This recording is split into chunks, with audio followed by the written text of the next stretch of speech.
Cass.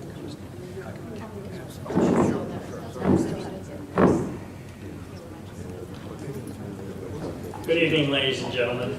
Mr. Casper is not able to be with us immediately tonight, so I'm going to pinch hit for him with the Finance Committee meeting. First thing will be public comment. The Pennridge School Board welcomes public comment, and according to policy 903, we remind everyone the following.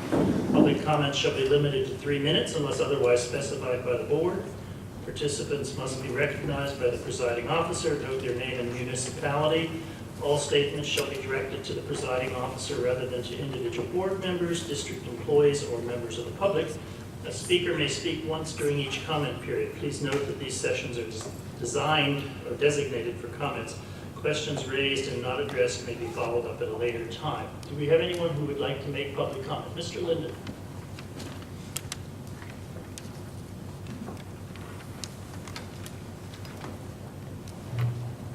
Presiding officer. Yes.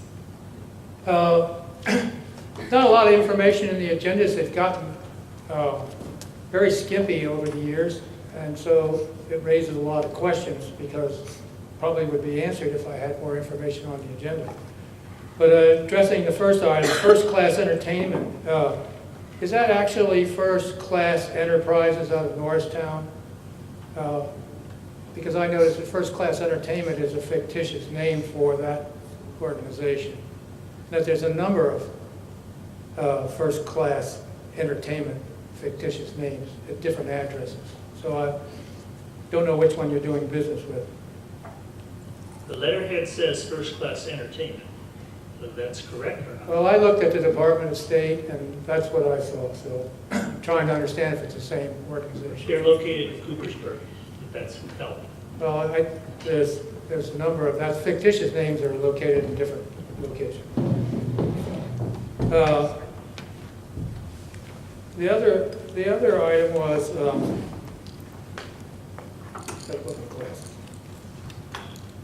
item 3, review Steve Spindler cartography cost proposal. Is that an individual or is that a company?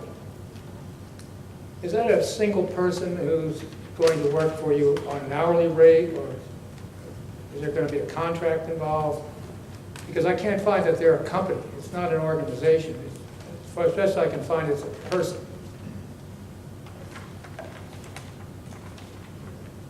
As far as I can tell, Mr. Linden, they are indeed, or he is indeed a person. I don't see it listed as an organization. Yeah, I don't understand the relationship then, from a business standpoint, what kind of cost you're talking about. And that's the question. Okay. That's part of the discussion tonight, for sure. Thank you. You're welcome. Anyone else? If not, we'll move to the first agenda item, which is the review of contracts. There are 5 of them here. 2 of them pertain to the high school junior prom for this year in April. 2 pertain to the senior prom in June for the high school. I'm sorry, there's 6, not 5. Can't count. One of them has to do with the cost for high school graduation at Lehi. And finally, there is a Title I services contract for the Montgomery County Intermediate Unit. Mr. Albert, do you have anything that you'd like to mention or comment on these 6 items? The first 5 are pretty self-explanatory. The board may have a question on the last one, but Montgomery County Intermediate Unit, it's for Title I services for Pennridge students who are in private schools in Montgomery County. The district is still required under federal law to provide Title I services to our students in private schools. So the district contracts with the IU to provide those services at the private schools instead of sending our Title I staff out to private schools.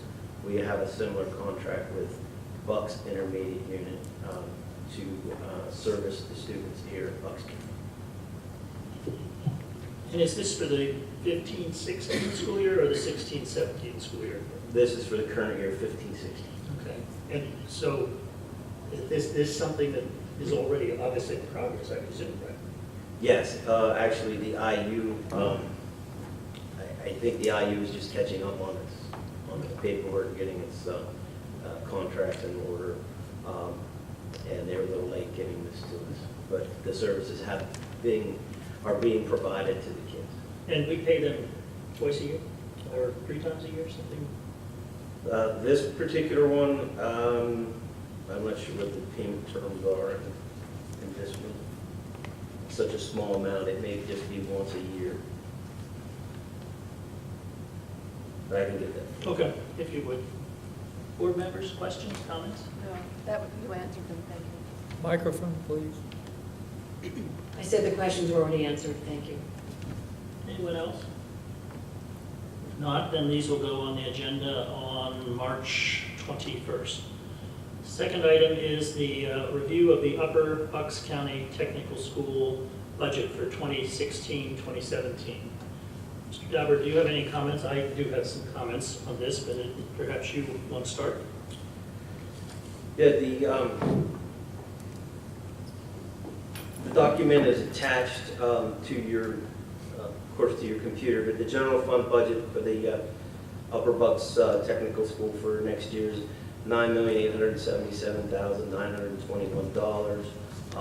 Then adding the adult evening school budget, capital projects fund budget, food service budget, and production fund budget, the grand total of the budgets at the CTC are $10,363,654.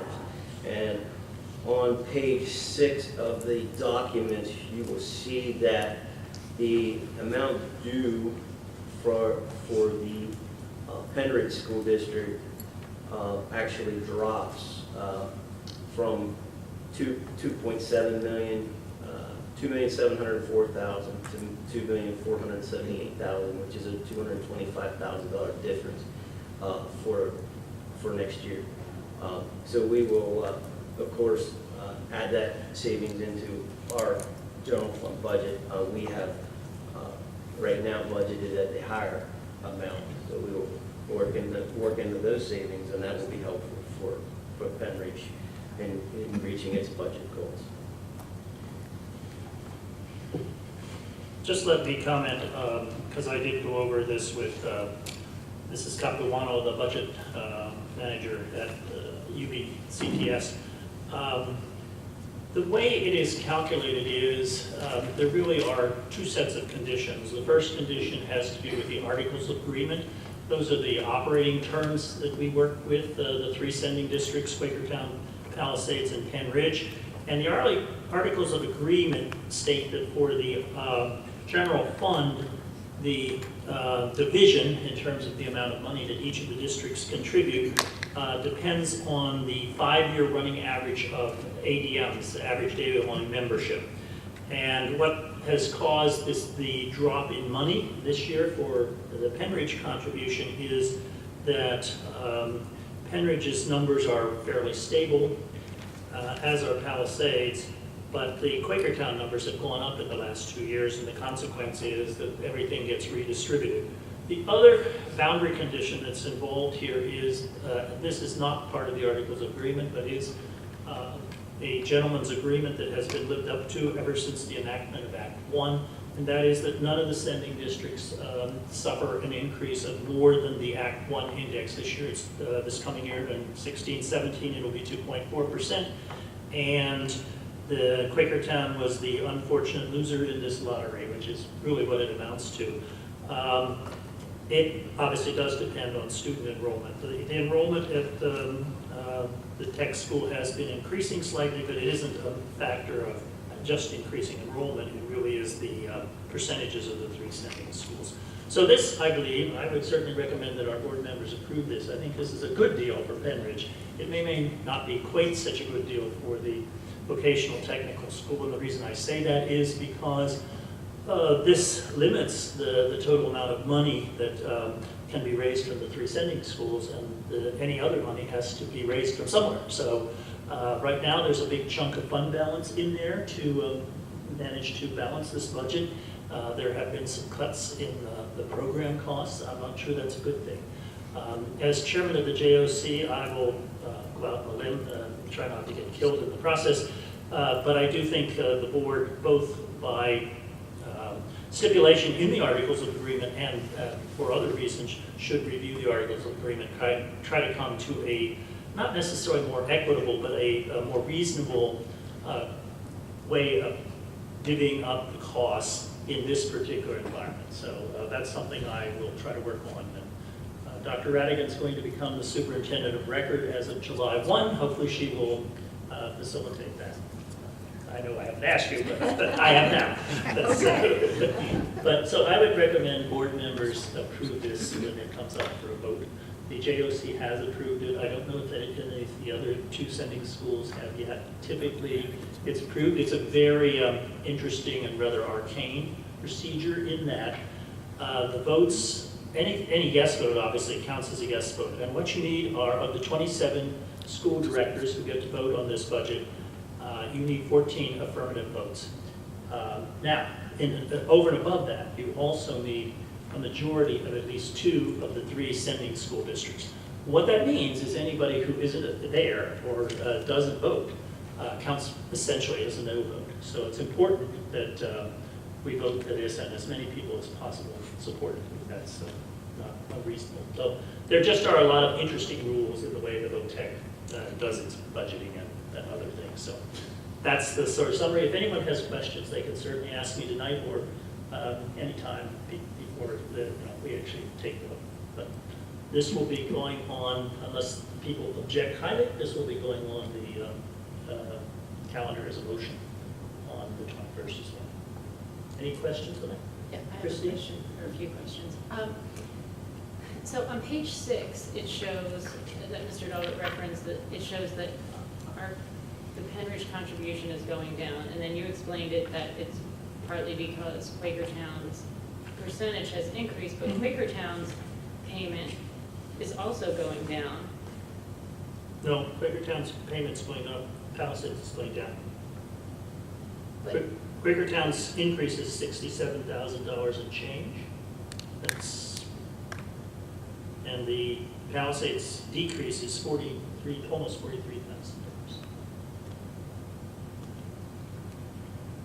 But on the top chart, it shows Quakertown, and it has the VOTEC ed subsidy from PD based on average ADM. I don't know, and it's going down. It's $3 million, and it's going down. I don't know. It has negative Oh, that's- 54,000.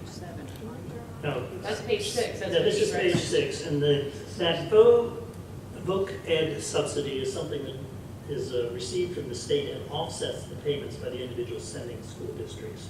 So that means that the amount due from the secondary schools in theory is the $6.5 million, but the actual payments will only come to the $6.2 million. So column 2 is the amount due. Column 3 there of the numbers. Column 3 is the amount that is offset by the subsidy from the state. The column 4 is the actual amount that's divvied up among the 3 schools. Okay.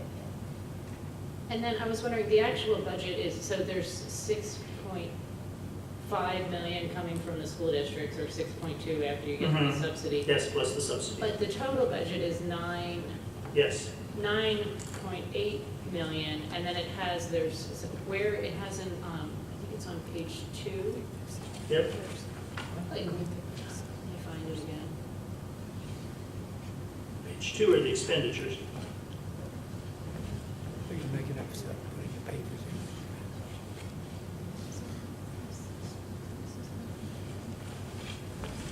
The revenue page is page, we numbered them, it would be easier, 5.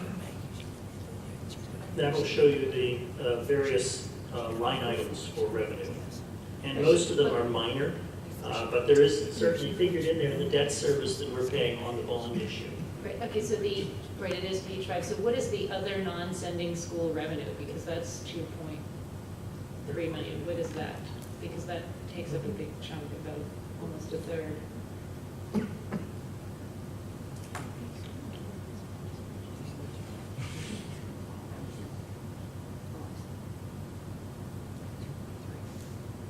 Yeah, Yes, I see. 2.3 And million. offhand, do not know. I think what that means, Christine, is that's all the revenue other than what the sending schools send directly as support, I believe. That's what it looks like to me.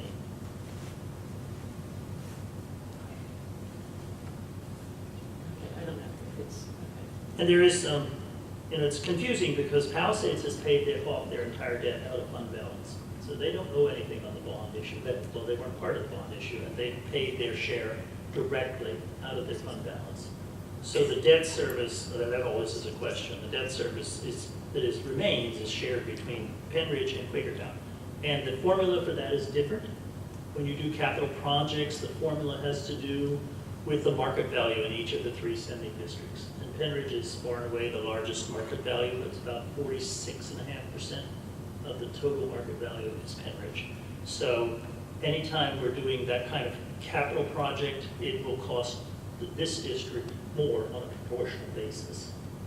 But again, that's part of the Articles of Agreement. The only way you can change that is to have the 3 representatives from the 3 sending schools sit down and review that. And I know from having gone through this in the past, it's not an easy thing because someone's ox always gets gored in the deal. Yeah, if we could find out what that. I will. I just looked through everything again and I don't see, unless I'm missing something, I don't see This is the question. what that 2.3 million.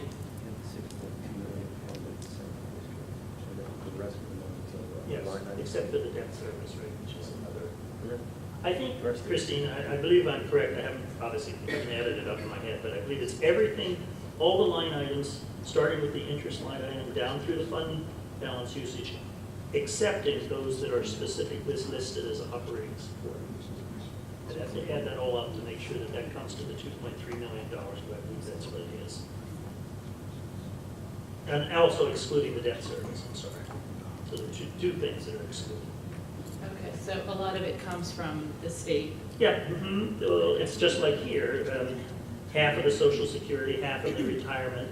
The Perkins grant is a grant that we don't ever know what it's going to be, but it's been in the neighborhood of $120,000 or $25,000, so that's what's budgeted there in terms.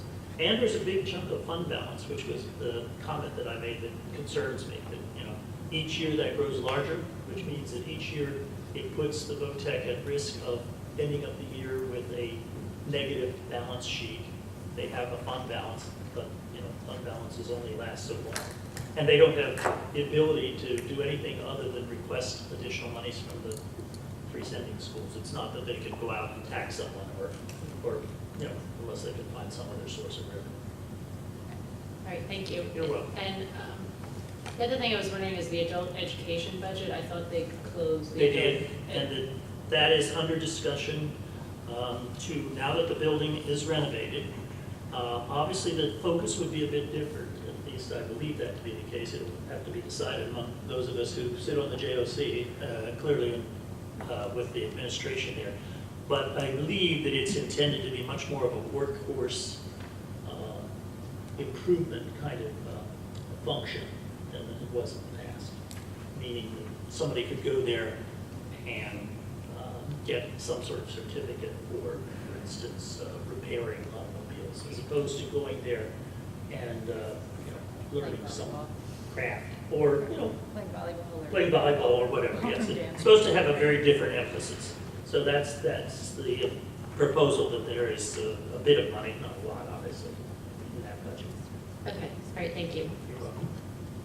Anyone else? Okay, if not, that will be on the agenda. Dr. Young, I'm sorry, could I interrupt? Sure. Mrs. You Jordan? did. Huh? You did. I did interrupt. Good man. But you made it. Were you looking at the revenue generated for the night school or for the adult school? Because I asked that question too, and they're providing a service, they're training for emissions Yes. control. So that's why there's revenue. Is that what you were looking at? Well, yeah, well, there's revenue and expenditures. It seems like it's supposed to be breaking even. I just was wondering why it was in there, because they had closed Closed the it. adult evening school. So I just was wondering why. And that's what it is, because I asked the same question, how are we getting expenses and revenue if it's closed? And it's because they're running a program for emissions. I thought it was Certification, inspection. basically. Certification. sorry. Okay. Third item is this Steve Spindler cartography. Albert? Okay. A couple months ago, Dr. Radican got a map sent up to her from one of our employees, and it looked like a folded up Pennsylvania road map.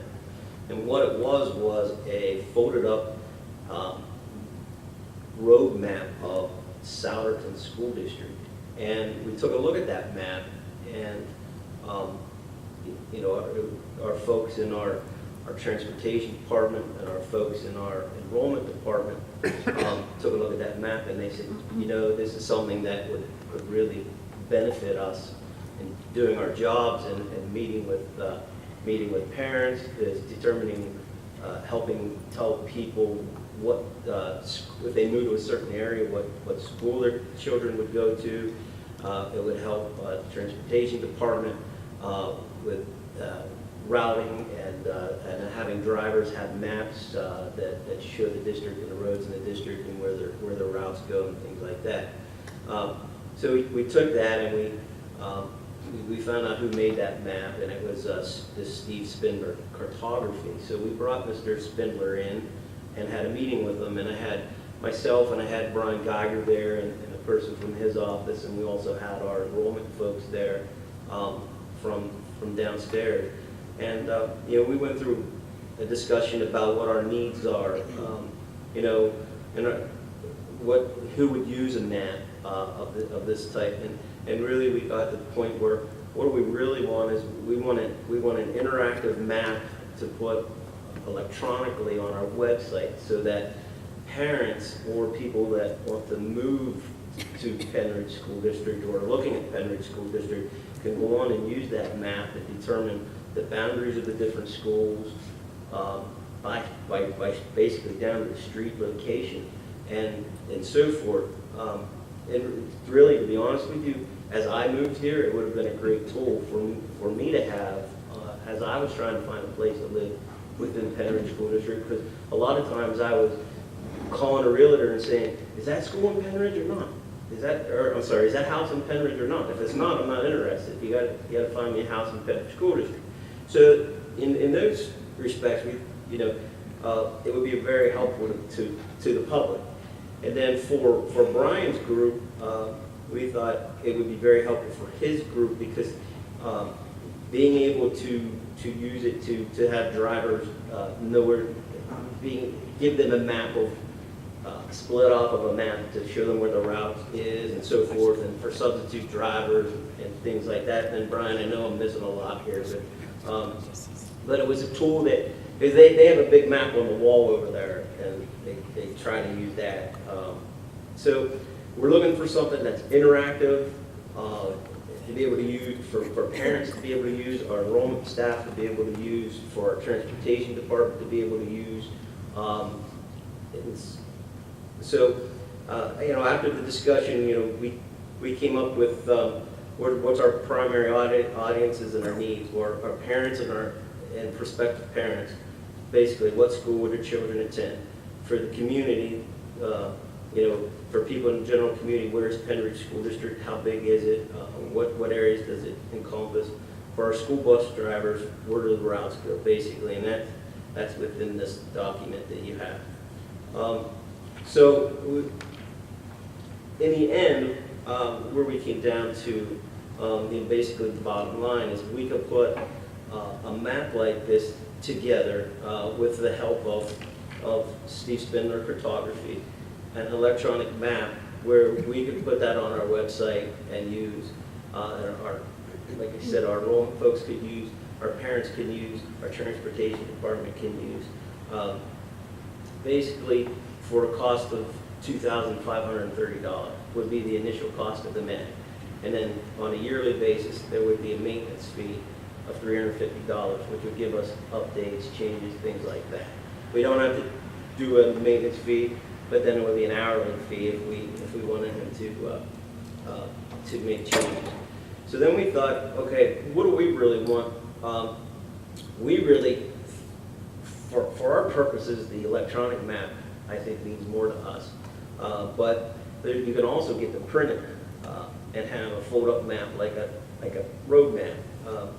And so we're thinking about whether we want that or not, but we have costs there for the actual folded up maps. We don't think we want a lot of the folded up maps because we would rather point people to the electronic map and have them look at it on the website and so forth. But that being said, we know we will need to have some of the actual fold up maps on hand for folks that maybe the electronic piece just isn't maybe available or is they're not apt to that. So that's our thinking. That was our thinking behind this project or this meeting. Just another tool we think that would make things a lot easier for not only our staff but our public, our parents, potential people that want to move, who could possibly be moving here and so forth. So that's why this is here. Is there any questions?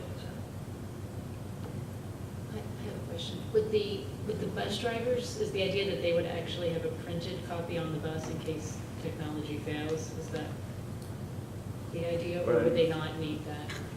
Bus drivers don't know where they're going. It wouldn't be intended for them to have a copy on the bus, each bus.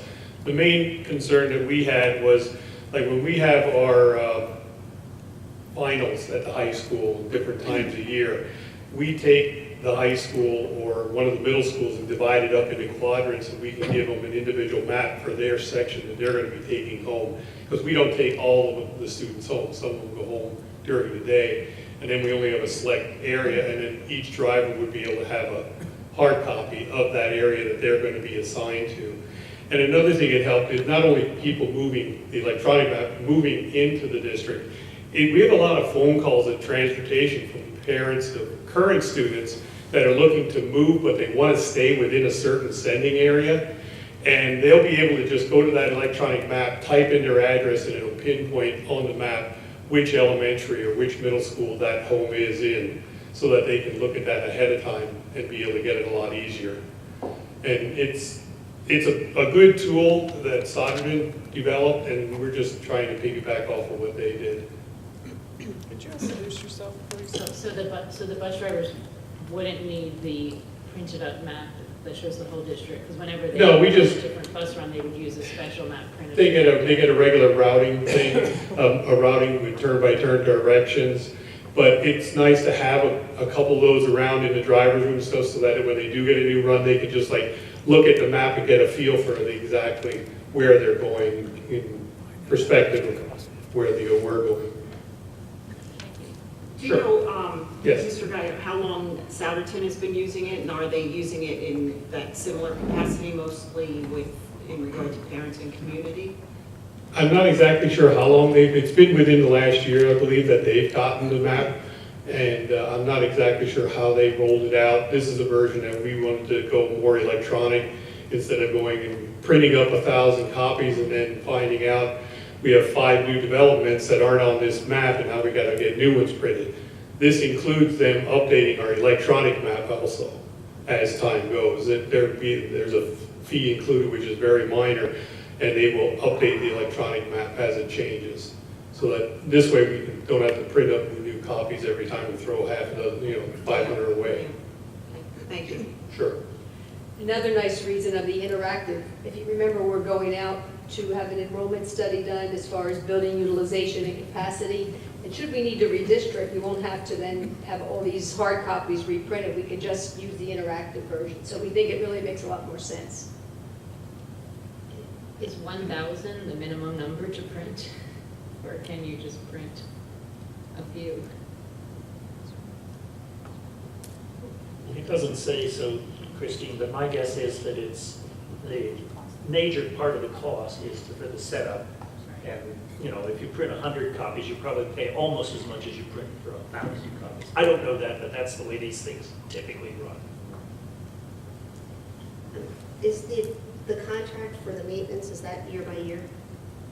I can't see that it's. Yes, yes, yes. That would be our only yearly cost after the initial building of the map would be $350 yearly cost. Like, if you went over, you know, once you hit like 4 hours of service, you'd be beyond that 350 anyways. Right.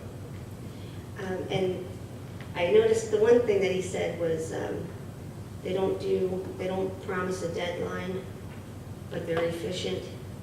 And I was just wondering if Souderton had, did you check the references?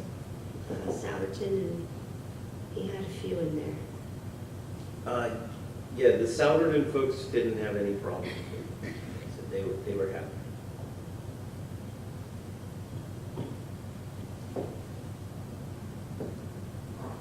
And the map we got our hands on from Souderton looked like it was well used. So, I kind of want a hard copy myself. But it's a fold out, it looks like a Pennsylvania road map. I mean, it's one of those that folds up and over. Yeah, it's a big map. I think that the electronic one would be a good idea, you know, like, for all the reasons that you stated.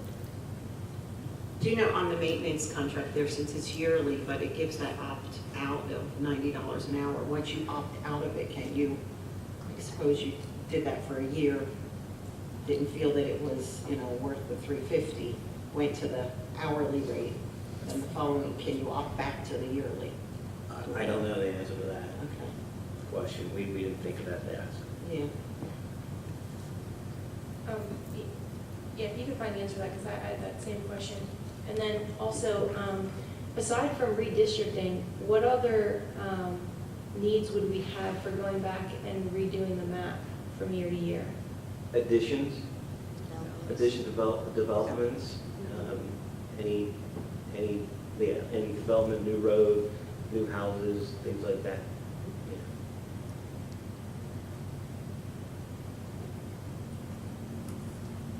Yeah. Sean, I do have a question regarding the printed copies.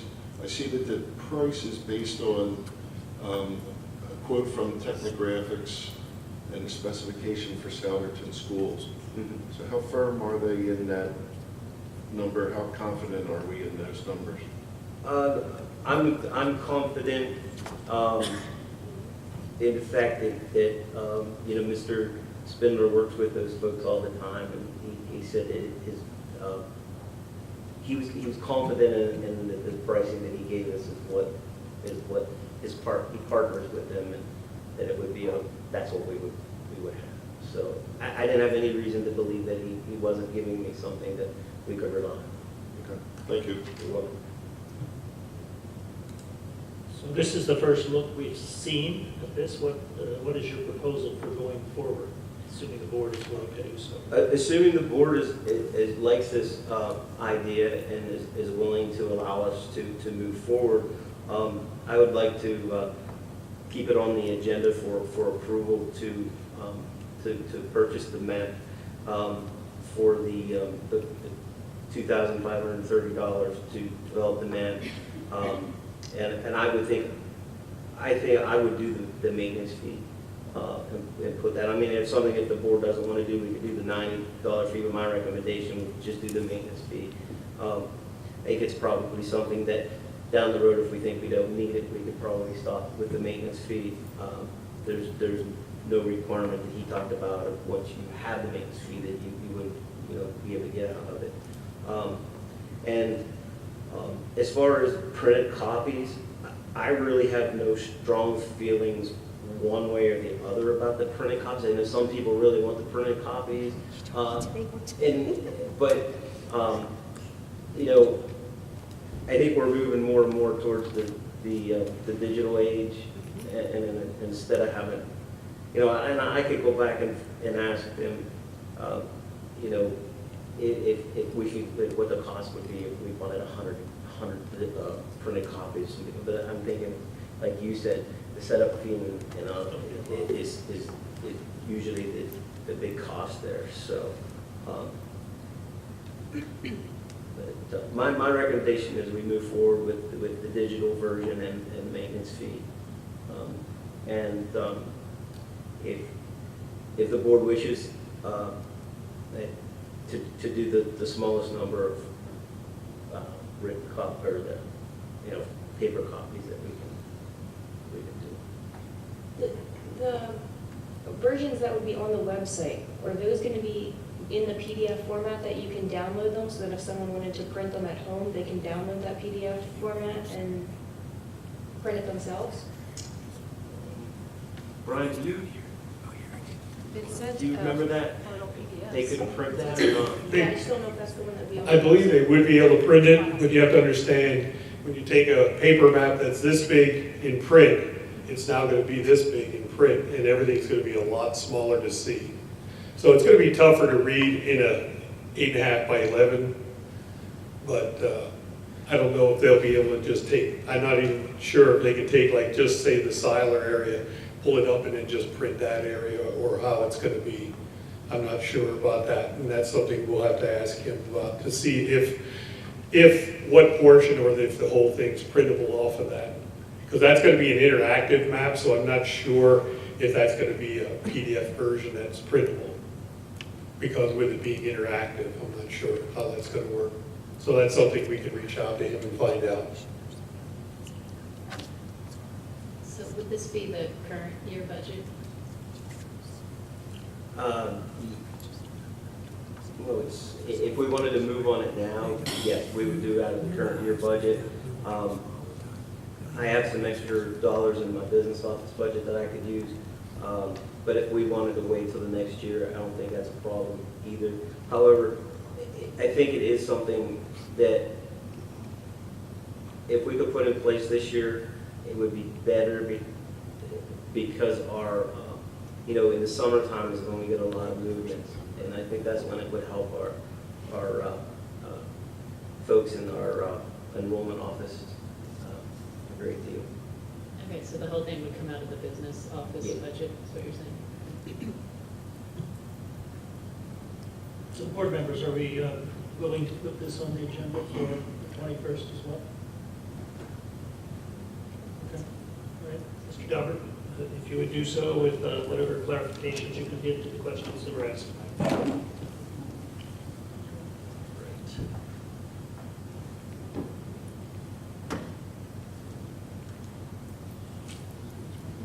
So the next item, now that I've lost it, has to do with the recommendations regarding the copier RFP process. Obviously, this is yours to Yes, discuss. I've been promising the board this for a long time. Believe me, it's been a long process that we've went through with this copier RFP. This is a process that actually started before I got here. Kathy Johnson had worked under the board's approval to bring in ProBuyers, a professional company in Florida that works with, basically their profession is copiers. And they do work with a lot of clients throughout the country to build RFPs and to facilitate copier contracts and so forth. So we did, shortly after I got here, I got my feet wet and got up to speed on the process. And in October, with the help of ProBuyers and David Torado, we hit the streets with an RFP. And by the end of October, we had, I believe, 6 responses to the initial RFP. And through a lot of meetings and phone conferences with ProBuyers, meetings with vendors, additional information submitted, pencils being sharpened, we're now down to 2 final companies that we are presenting to the board, and we have a recommendation on how to move forward. What I've provided to you within your packets is a summary of the final 3 proposals that we have. 2 of those proposals are from RICO, option 1 and option 2, and the third proposal is from a company called Alltech. I also have in your,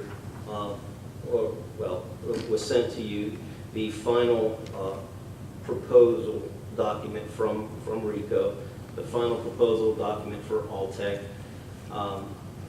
and I believe the RFP document itself, so that you can see actually what was sent out to on the market or on the street back in October.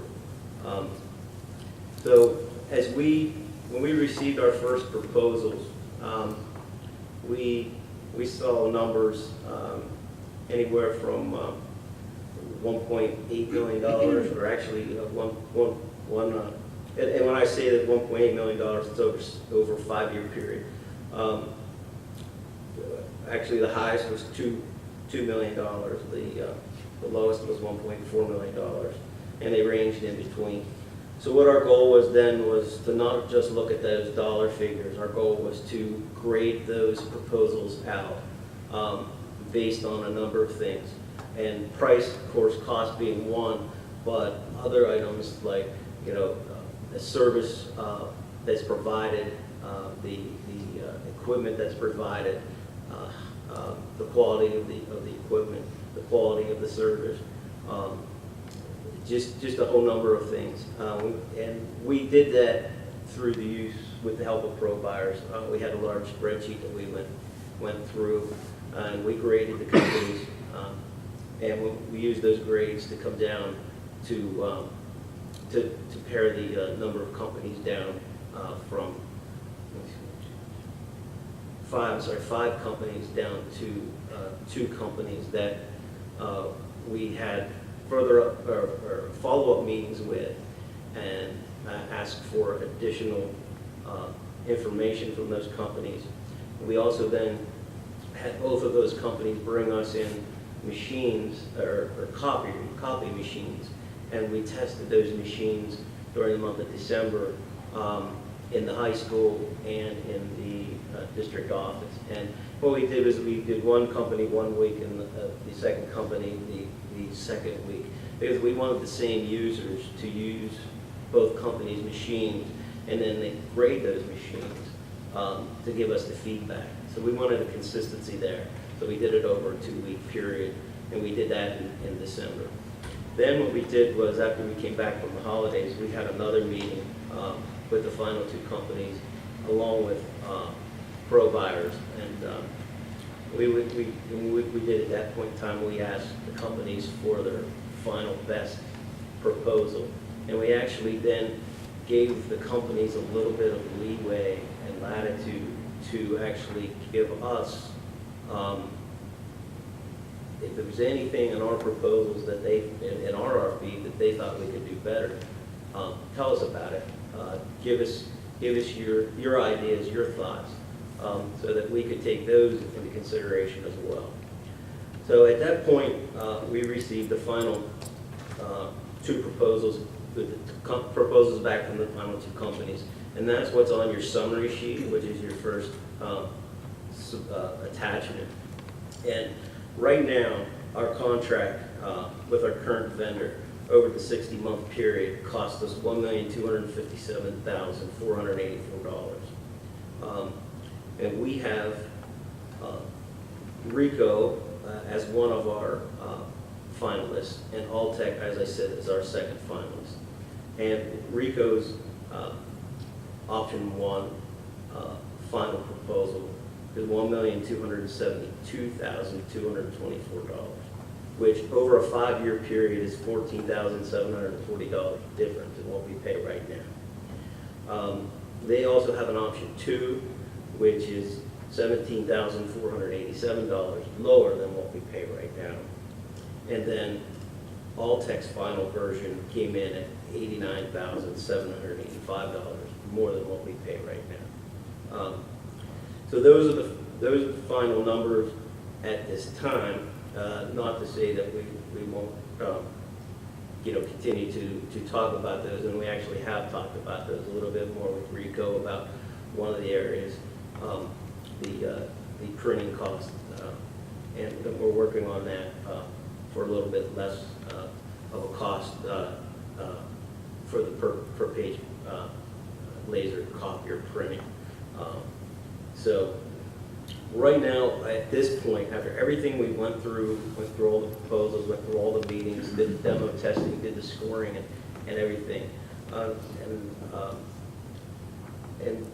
I do need to say that after, David left, Diane jumped right in on this project and helped me with it and was, right there the whole time. Our recommendation at this point in time is that the board goes with RICO option 1. And what RICO option 1 does is it provides us a full-time technical person that is on site in the district all the time. Option 2 would remove that person from the district, but we would have we wouldn't have a person here all the time, but we would have a responding tech force that would come in. So our recommendation is RICO option 1.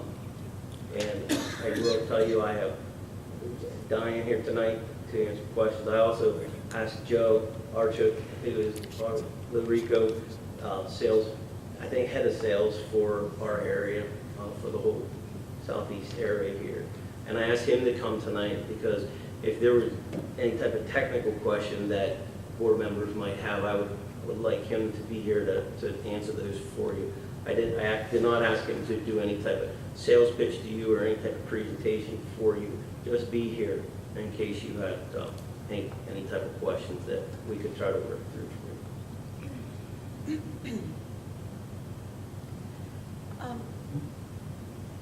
Sean, explain to me again, what is the support that we have? Did you say it's someone on site? Yes, there were 2 options. The first option is to have a dedicated technician here on site at all times when the school district is open.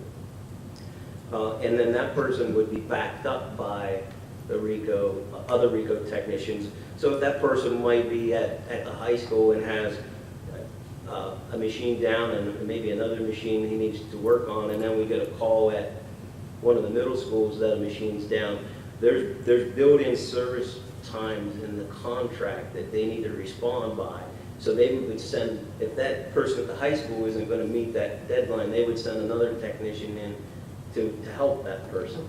Whereas if we didn't have an on-site person, the technicians would just come in from I kind of think of it as their pool of technicians, and we would pull them in as needed, and they would send them in as needed. But So are we paying like mileage and everything, or what kind, is this built into the contract? this is built into the contract. So there's no additional costs No, for this person on site? no, Okay. no.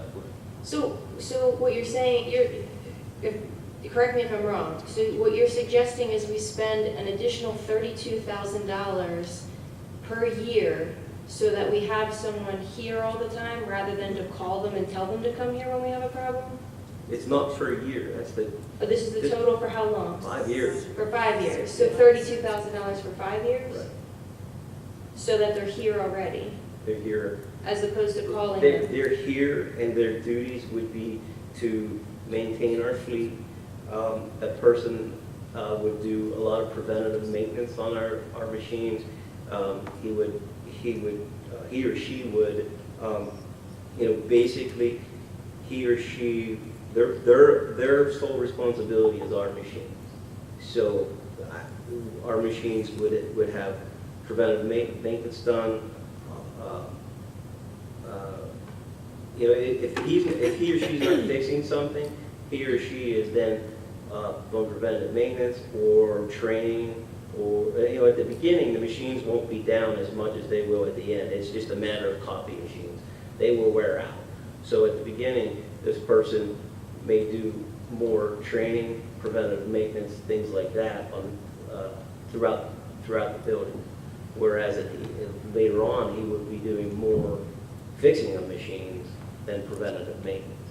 So it's really, it's really about what level of service and response time do we want? Do we want to have that level of having someone here all the time? With the volume of copying that we do, and the number of buildings we have, and the number of machines we have, the number of copy machines and printers we have, I think it's probably a good idea to have a person here. But I mean, if we have that many problems, aren't they going to end up being here anyway because they're here fixing them? So if all of it's covered either way, and they have to respond and they have to fix everything that goes wrong, and if it ends up being 8 hours of work, 5 days a week, then they end up being here anyway. So we're kind of just paying that extra money for no reason, right? And I'm sorry, that's just my perspective, is if all of it's covered anyway, and we have problems, then they've got to come here and fix all of those problems anyway. So what benefit is it for them to already be here rather than to have to drive here when we have the problem? I feel it's like a tech aid, that we have tech aides supporting our buildings, supporting our computers, supporting our staff. You might want to, that's the way I look at it. Right, If we had to call out for a tech aide to come in, that wouldn't be responsible. well, yeah, but there's so many copy machines in all of the buildings. If there's one copy machine that's having an issue for a short period of time and we're waiting for someone to come here, but it's covered for them to come here, I just personally don't see the benefit in that additional cost. I just think that we can use that, I just think that we could find more efficient uses for that additional cost, and that's my perspective. Are these replaced every 60 months, the machines? The machines will be, at the end of the 5 years, then we will go into a new process, into a new contract for a new set of machines. New set of machines. Yeah, but 5 years is about all you're going to want out of Right. copy machines. A school district, copy machines in a school district is very, it's very interesting. You have a lot of people using them, a lot of different users. If you go into your normal, office scenario, you may have 1 or 2 people using a copy machine. Whereas in a school, you have 200 teachers using that copy machine, all using it a little bit differently, all loading the paper a little bit differently, all doing things a little bit differently. So, and copy machines in schools, they take a beating. It's like, it's like NASCAR race cars. They're used and they're abused and they're beaten until they can move no more. That's kind of what school districts do to copy machines. And it's just the nature of the beast. We've got 200 people trying to use the copy machines who all have a time frame, a very small window of time. They have to get their work done, to get their copying done, and then get back to their classroom, to their kids where they should be. So you have a lot of wear and tear and a lot of abuse on the machines. And it's not like they're doing anything. Don't take me wrong. They're not kicking the machine or hitting the machine or being negligent to the machine. They're hard on the machines. And they're all different users, different level of ability as far as different knowledge of how to use the machine and so forth. So you get a lot of wear and tear on the machines that way, and they need tender, loving care, and they need a lot of attention. So, and that's why you'll see school districts will bigger school districts will do this, where they'll put a person in place on site all the time to constantly, and really, we have, we're asking them to respond very quickly, to have machines back up very quickly, and because that's our need. We can't really afford to have our machines down in our buildings because it becomes very frustrating for the teachers. It slows down the educational process. It's very frustrating for the administrators, and it just causes problems. So whatever we can do to keep the machines up longer, have them serviced, have the preventative maintenance on them so they don't go down, I think is a benefit in the long run to us and to the educational process. And I know it is a little bit more money. I do understand that. I hear you 100% there, but it's a big investment for a 5-year period, and it really is an area that if you don't take care of your machines, service your machines, and keep them up, it causes a lot of grief and a lot of stress in the buildings, a lot of stress for the teachers. And it basically causes a lot of concerns, and that's really, what we deal with. right now. I agree with doing the preventive maintenance, but I don't know, maybe if you guys could answer it, if you would answer it, but could there be a schedule for that time, before the machines start breaking down? Could you have this person making up a schedule that someone could see that they're going from school to school, just to make sure that the machine is, That's what this person will do. This on-site tech will do that preventative maintenance, do a lot of that, throughout the whole contract. But certainly as the contract, we get further into the contract, the machines will break down more. It's just a matter of wear and tear. But yes, this person will have that duty, that'll be their job, is to keep the machines running. so just because I'm picturing the Maytag man, he just sort of in my head that rather than just have someone sitting around, they could be demonstrating that they're going to go around and fix them, or prevent it. Yeah, and we actually talked about that today on the phone. Diane and I talked about that with Joe on the phone today about, what time do we have the person start, where would they be located in the district, what their hours would be. They would have to have a area to keep a stockpile of parts so that they can react quickly to problems. And Joe talked about a process of having the, they will have a schedule that the tech follows to do that preventative maintenance on the machines and so forth. So, the last thing we want to do is have a tech that's not doing anything. We want them to be working on our machines. So, but very good point. To your point, I mean, when I've worked in other districts, I've never seen another district that had a maintenance person whose specific job was to come and fix any copy machines that break down. And I understand the frustration if a copy machine was to break down. I've had that happen, and when you need to make a copy. But you can go down the hall usually to a different copy machine and use that one in the interim. And I've never seen the response time be so egregious that you're really waiting that long to get your copy machine fixed. But with the lower cost deal, is there a response time that's built into that? How much time do they have? I mean, what you're saying is if we call and we have a problem and they have to come and respond, is there a set response time that they have where they would have to come and respond to it? And then are you also saying that that plan would not include any maintenance on the copy machines at all? No, that's not what I'm saying. That both plans have maintenance built into them. For sure, and maintenance and preventative maintenance. Joe, what's the response time? 4-hour guaranteed response time either way. Now, obviously, you have a full-time person on site. Can you go to the microphone, Sure, please? sorry. So, Can you introduce yourself, please? sure, I'm I Joe don't know who you Archett. are. I'm the Government and Education Manager for RICO USA. I cover southeastern Pennsylvania and South Jersey, and my rep over there is Jeanette, who will be the rep that handles this area. Thank you, Brian. Okay, thanks. Do you need me to re-say that? Yeah, it would be nice. Okay, I'm Joe Archett. I'm the manager of the Government and Education team. I work for RICO USA. We're a direct sales arm of the manufacturer. We have a lot of school districts in the Delaware Valley that I do business with. My team is dedicated to nothing but government and education. Now, in terms of our RFP, the RFP has a guaranteed response time of 4 hours.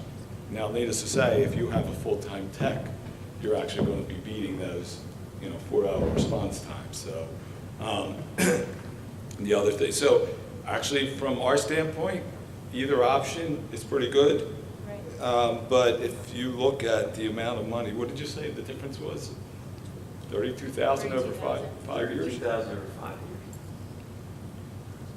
Between your option 1 and 2. So you're talking about $530 a month to